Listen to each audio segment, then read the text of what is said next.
Hey fam, I have been debating whether or not I wanted to post this particular topic for a while, and I've kind of wrestled with it, and I've decided I am going to talk about this issue because I think that it's important for anybody that's on my platform that is truly supporting me and understands what I've survived and understands the struggles that I've overcome. I think that it's important for me to bring up this topic because things were done to me and to my children that have made it almost a miracle that I have still continued to fight, still continued to push through, still continue to try to remain optimistic and feeling like my life has a sense of purpose.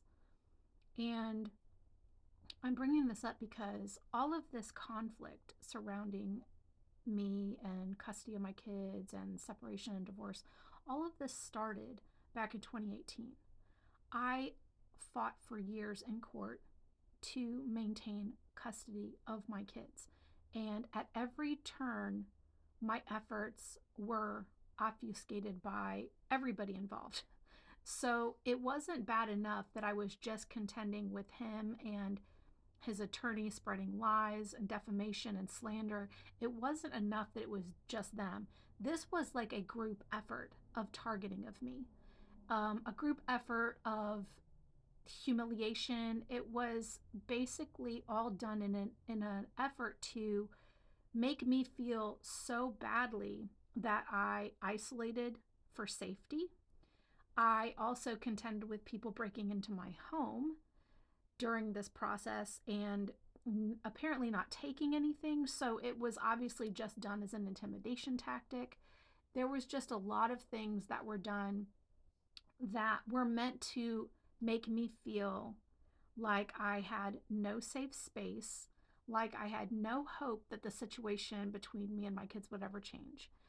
And the thing that's so strange about all of this is a few years back when I worked at the post office, I received one voicemail in the several years of no communication from my kids. One voicemail where my son said something along the lines of, he forgave me, that he still wanted to be distant, but he would like to, I guess, try to reestablish contact with me in some way. And because it had been 5 years almost of very little to no contact, and the last couple of years, like no contact, I responded back to him that I felt like after that amount of time that this wasn't a conversation I was comfortable having via text or over the phone, but that if he wanted to see me in person, that I was definitely open to that. And I got no response after that. After that, a while after that, my brother group messaged me, and my kids were added to that group message. And it was made very clear in that group message that he was inviting them to go to King's Dominion. And I was not comfortable with that because it had been so many years of me not having any interactions with them at all that I felt like it would be unreasonable for anyone to expect me to pretend like what had happened had not happened, to go into a public place and act like everything was fine when it clearly was not. And I felt like being forced into that scenario was also problematic because you're talking about a public place. And in my experience, public places can be used as a means to set people up to look a certain way that they are not. So I told my brother I was not comfortable with that. And then after that, messages started coming in from my kids saying that, oh, they thought that they were talking to my other brother. They didn't realize that it was me on that chat as part of that group chat, and that they definitely wanted to go, but not if I was going to be there. So then all of a sudden, the story completely changed once I had made it clear that I was not comfortable with that being the first meeting that I would have with them after so much time. And I thought that was a little odd, but I just kind of let it go. I was like, well, I'm not going to force this. If they don't want to participate, and they don't want to participate. I honestly felt like that was a little bit of a let's psychologically torture her and see if we can get her to participate in this push and pull dynamic of like holding her kids over her head as a possible um, means where she could regain some access. I honestly feel like maybe not at that time, but after other things took place after that, I started to feel more and more like my own brother was participating in the psychological torture of kind of dangling my kids or the possibility of me hanging out with my kids again. It it's almost like he took some enjoyment out of watching me suffer. I say that because um, he went to visit my kids in 2023. He did not tell me he was going to do this. He just went and showed up and visited them with his wife, and they took photos, him and his wife and my two kids, in front of the house that they're living with their dad. And I was a little bit taken aback when I got the photos because I had been asking my brother for years to try to find out how they were doing because they weren't communicating with me, and I wanted to know that they were okay.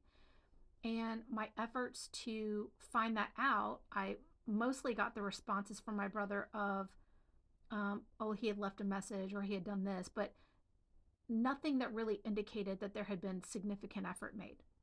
And from my perspective, I just want to say that if this was a situation where the roles were reversed and he was not having access to his kids, I would have done everything in my power to try to find out how they were doing for him.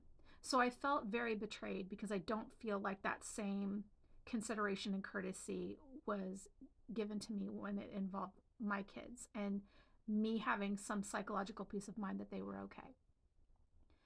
The last photo that I have of my kids was from that photo my brother sent me, which was in December of 2023. So at that time, my son was 18, my daughter was 16, I guess, roughly. And I asked for him to continue to like try to get photos, get communications, anything like that. And then randomly, they started commenting. If this is assuming that it was them because it was like comments, so it could have been anybody really. But I started getting these random, like really hateful diatribes of people like just going off in the comments, claiming to be my son, claiming to be my daughter, and they were very hostile, trying to get me to self-censor the content that I was creating. That was the truth of what I've experienced, and I refused to do that. And I would screenshot those comments and then I would delete them because there was no need for me to keep that on my content. I find it very strange though because these two kids won't talk to me via text. They won't talk to me in person, and yet they're gonna go on my social media and put hate comments on my social media. So I'm confused by that because like, are they watching my social media, and what do they get out of watching my social media if they want nothing to do with me? If I'm such an awful, horrible person, why would they be going on my social media and then, creating this like whole rant in the comments of some of my videos? It just really confuses me.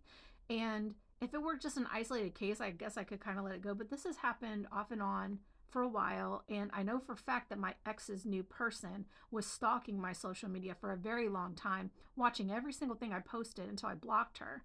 So there's just a lot of things going on around that don't make a lot of sense to me. And I just want to say that because of recent events involving my brother, I have chosen to cease all communication with my family because I feel like they have colluded to psychologically harm me. And so for my own well-being, I had to completely cut myself off from all of my family. And that was a choice that I made for my own mental health and well-being. And I will say that if anything happens to me, you should be looking directly at my family and my former partner, my ex, as far as who would be responsible for that. Anyway, I'm basically making this for my own protection.